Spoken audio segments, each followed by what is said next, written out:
In this module, we'll take a look at the routing of final responses and subsequent requests following redirection. Okay, consider this. The 200 OK final response to a redirected invite. As it travels back upstream to the caller, will it pass through the redirect server?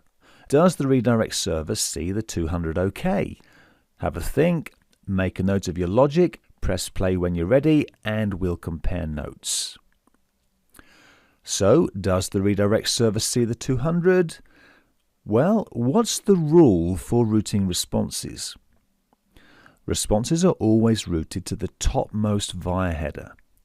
Looking at the 300 response from the redirect server, note how it contains the address of the caller, added by the caller, and the address of the upstream proxy, added by the upstream proxy, but not the address of the redirect server. Remember, servers only add a via address to requests that they proxy downstream, not to responses they send upstream. The response here is sent back to the Calibre server on 192.168.0.96. Note how the Calibre server adds its address as a via header in the proxied invite, and how the XYZ server also adds its address as a via header, both so that downstream devices know where to route their responses.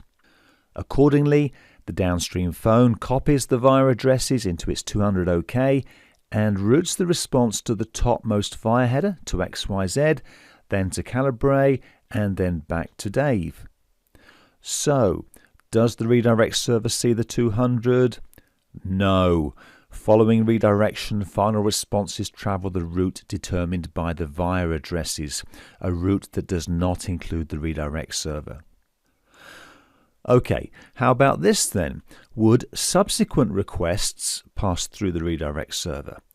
Does the redirect server see subsequent requests? Have a think and press play when you're ready. Make a mental note of your logic. So, does the redirect server see subsequent requests, like an on-hold invite?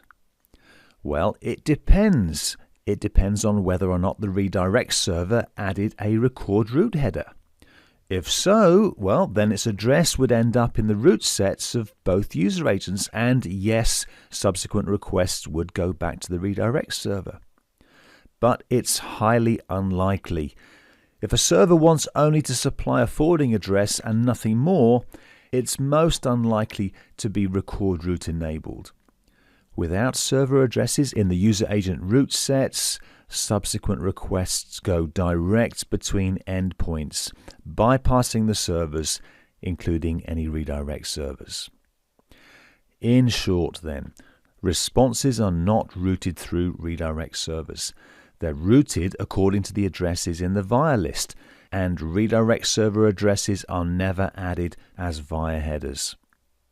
Subsequent requests are unlikely to go back through redirect servers, as they're routed to the addresses in the endpoint route sets, which, as you know, are populated with the addresses of servers that add their own record route headers, something a redirect server is very unlikely to do.